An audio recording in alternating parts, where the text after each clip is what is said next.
Hey everybody, welcome to The Early Edge, a mentorship podcast for next generation leaders where we share insights we wish we had learned earlier in our careers.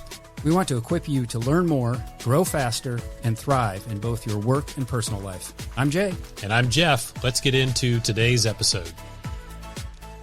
Welcome back to The Early Edge, everyone. We hope you've enjoyed the episodes that we've been sharing on communication, but also those where we've started to bring in guests that we think are very relevant. We're really excited today to bring another guest that we think will directly speak to some of the things that people early in their career are trying to figure out, or maybe they're struggling with it, or maybe they just want to prepare themselves so when they run into something in the years ahead, they're better prepared. So I'm excited to welcome Logan Campbell. Logan, welcome. I'm going to give a little bit of background and let you share more context on who you are. I've known you since you were very little. I've known your family. You're a fairly recent graduate of Furman University. You're living in Chicago. You're working with EY. You're an entrepreneur. We're going to cover a lot of those things. Why don't you give what's a minute introduction of something you'd share if we were sitting down and you met somebody for the first time? Yeah, guys. Well, appreciate the introduction. It's a pleasure to be on here. Go Dins. So my name's Logan Campbell. I was born in Cincinnati, Ohio, went to Furman University down in South Carolina. After I graduated, I was fortunate enough to accept a job with Ernst & Young doing auditing, which for those of you who don't know what auditing looks like, my favorite analogy is, oh, did you lock your door? I'm going to go check if you locked your door. But yeah, worked with EY in Cincinnati for 2 years. And then once I got promoted to senior, requested a transfer, was just hoping for a fresh start, something new, still young. So now it's the time in my life to capitalize on being young and move to a big city. So I did just that. I think that's a good Cliff Notes. Excellent. Appreciate it. And in a minute, I'm going to ask you to tell a little bit of a story that you'd like to share, and we're going to talk about more. But first, who is EY?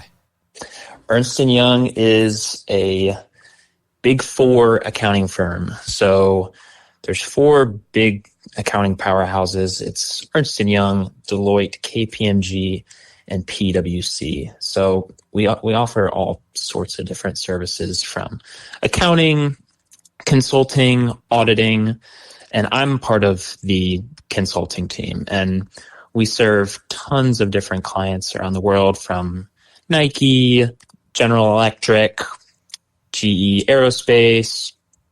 Trying to think who else. Those are pretty big names. Pretty, yes. Lots of Fortune 500 companies fall under that EY consulting umbrella. Very fortunate to work there. I've enjoyed my experience. We know that in preparing for this episode, we asked if you would think about some things that you would want to share with people early in their career, things you are working through now, some things that you have worked through and you've really learned some ways to handle certain things early in your career. And I know you have a story that you'd like to share because it sets up at least one or more of the things that we're going to talk about today. So tell us a little bit about the story that happened to you recently.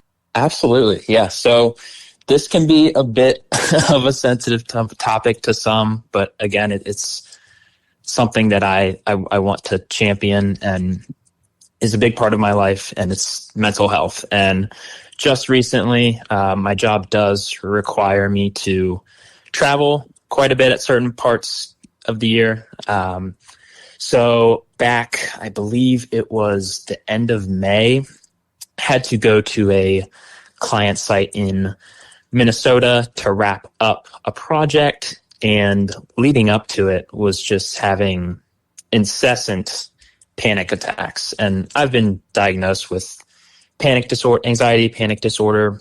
Typically I've been able to control it pretty well. Come April, May, had a series of flare-ups where it was almost debilitating and I wasn't able to function on a day-to-day basis. And I think my job was part of it. I think it was a super demanding time of the year. I think a lot of it was expected of me, and I wanted to deliver on those expectations.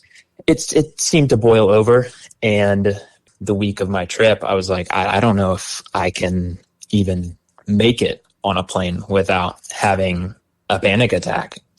that Monday of the trip, I reached out to my team and just had to be open with them and say, hey, like, I've had this going on. I truthfully don't know if I can get on a plane and function as a team member. Wow, Logan.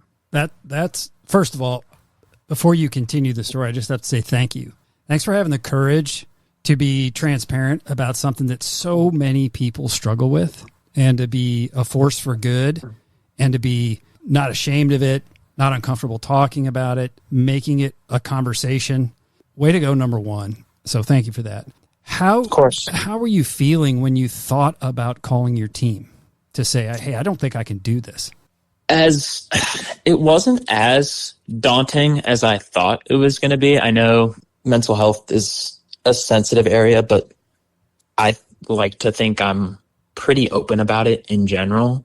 I'm fortunate enough to have a great team across multiple clients, so I wasn't really nervous to open up about it. But again, it's a sensitive topic. I really didn't have much of an issue opening up about it. The way I see it is mental health and physical health should be one and the same. You know, if you're sick, if you have the flu, you're going to tell your boss, okay, I have the flu, I don't feel good. If I'm having panic attacks or if I'm having depression, like, it should be treated the same way. It should be communicated the same way. I know it's not, but I want to be part of destigmatizing that, if that makes sense. That's such a powerful message, and it's such a good truth that culturally there are plenty of older professionals who come from environments where that just wasn't the case, and a lot of those people are leading younger professionals in the only way they know how. So it's just so powerful and wonderful to hear you deconstruct it that simply, because it's really true. How did your team respond? And that's again, I'm very fortunate to have such an understanding team, because once I opened up, it was, for me, for the most part, oh my gosh, like, you're not traveling with us. Take today off, relax. You know, not going to name names or situations, but I've been through this. I understand. Please take all the time that you need. Like, just super receptive. And that was 3 or 4 members across the team. To hear that and to be given that space, it meant the world, because that's the first time I've had to open up about it at work. Again, it's not something I wasn't not comfortable opening up about it, but I just didn't expect to have to open up about it. The one time I did, just having that support system meant the world. Well, and applause and respect to those around you and the managers that you know were leading you, that gave you that space and understood it. Thinking about people that may be doing the same thing, I am sure, and so I have a question for you if you've ever run into this before, but I'm sure that sometimes when people share that they're having a panic attack or any kind of episode like this and a struggle, many times people may understand it and respond the way that your team did, but some people may not understand it enough, or gosh, some people think, oh, is that a real thing? They're just, what have you. Have you ever had an experience where someone didn't respond that way, and how did you deal with that?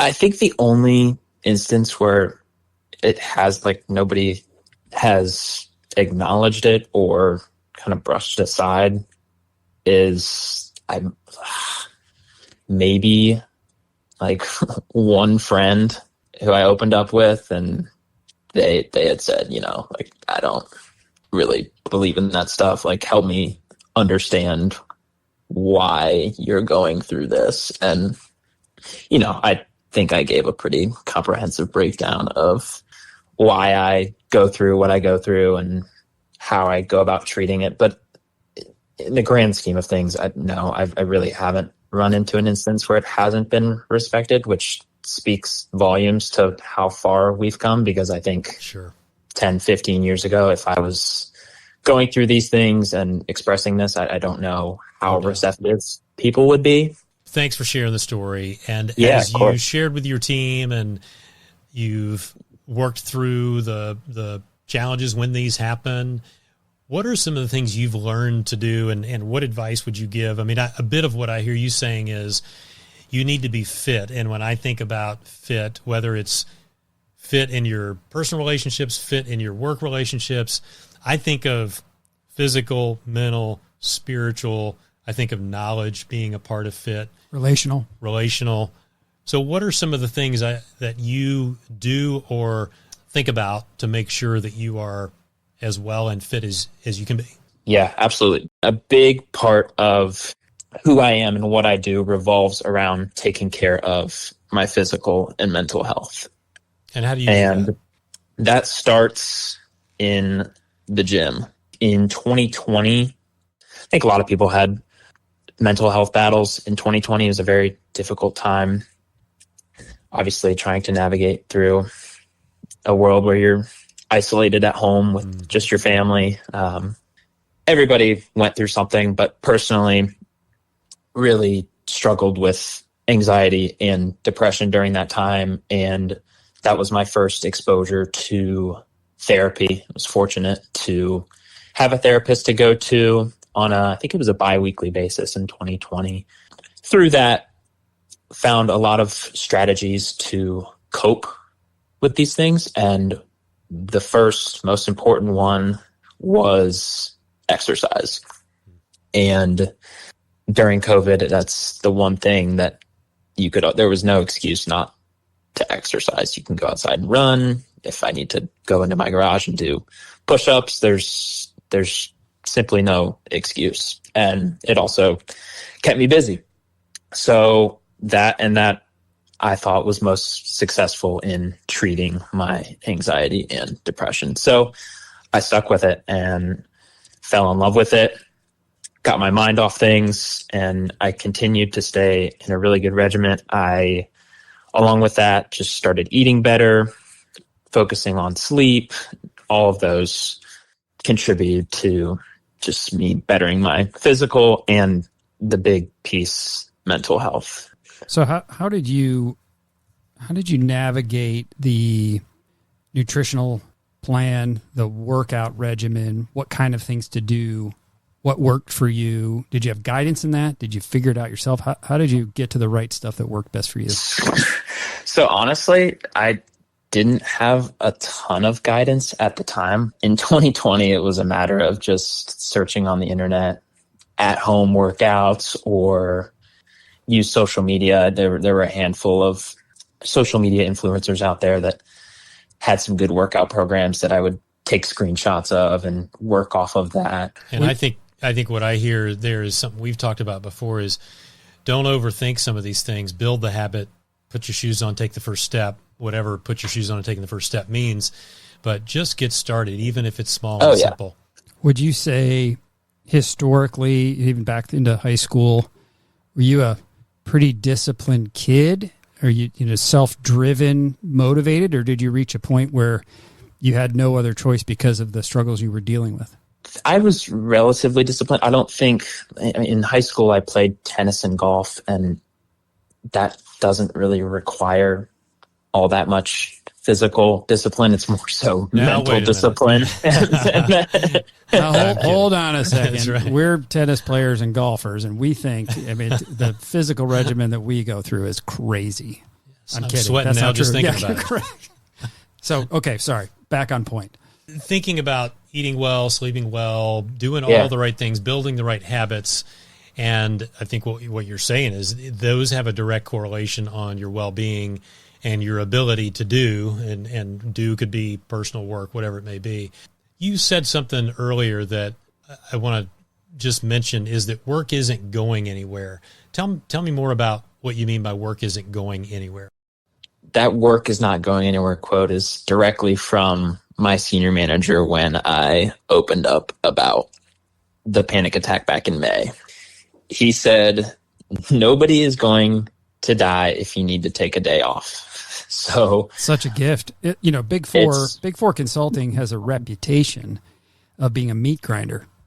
And so that's just so refreshing to hear that you had somebody invest in you, care about you that way. Yeah, to hear that from a senior manager saying that to me meant the world. But I mean, it's true. And I think it's true across most professions, unless you are a doctor. But no client of mine is going to lose sleep if I can't audit them for today or the next day. And a clear thing that you've also talked about here is that the people around you, some of those are, well, your family is not, something you chose. And some of the people you work with or work for are not things you chose. Are there other people that you have chosen, whether it's close friends or people you can go talk to, that help you in your early work career? Yeah. So I think mom and dad are always first. My dad was a rare case where he has been in the same profession for nearly 30 years now, doing something that I do not understand how you can do for 30 years. And that is dealing with teenagers in 7th and 8th grade as a science teacher. Yes, so he is a well-known teacher and one of the most everyone's sought favorite. after and everybody's Absolutely. favorite teacher, no doubt. Right. And I think he's kind of he's my gold standard of loving what you do and having fun with it. I think the first person I would go to would be mom and dad. Hearing advice from both of them, I think, is valuable because they both have very different perspectives. They've navigated through very different experiences in different disciplines. So they would come first. But specific to what I wanted to do coming out of college, I wasn't really sure what I was going to do, which is pretty normal for most college kids nowadays. But the thought was to get into the consulting space just because consulting offers that 30,000 foot view over a business, and you can see all these different facets of the business. And then from there, you can kind of hone in on a specific area and specialize in that. So I was always interested in consulting. I started doing some interviews, and the first person that I reached out to was a guy by the name of Greg Shoney, and he is a family friend that lived in Cincinnati, just right down the street from us, and was always a resource and mentor for me and my family growing up. What's an example of how you leverage that relationship? Just a brief, is there a good brief example for our listeners of how to leverage some of those key relationships? Yeah. So what I did was going into my job hunt, I just gave him a call and said, hey, I'm interested in consulting. It was just a conversation where I'm asking, hey, what does your job look like? Can you tell me anything about worldwide technology, what you guys do? And do you have any advice for a young professional getting into the consulting space? The big piece of advice that he gave me, and he really didn't offer me a ton of consulting jargon per se, but he really just took a step back and said, Logan, just be a good person. It goes so much further than the brains. I love and that. I'll never forget hearing that. Fresh out of college, still don't have a job, nervous, don't know what I'm doing with my life. And just to hear Greg say, just be a good person. It's going to go a long way. That meant the world to me. For somebody so high up at a successful company to say that. It's magnetic for sure. People want to be around. Correct. That. Yeah. Correct. That's great wisdom and something that will serve all of our listeners forever because it is magnetic and people want to be around you.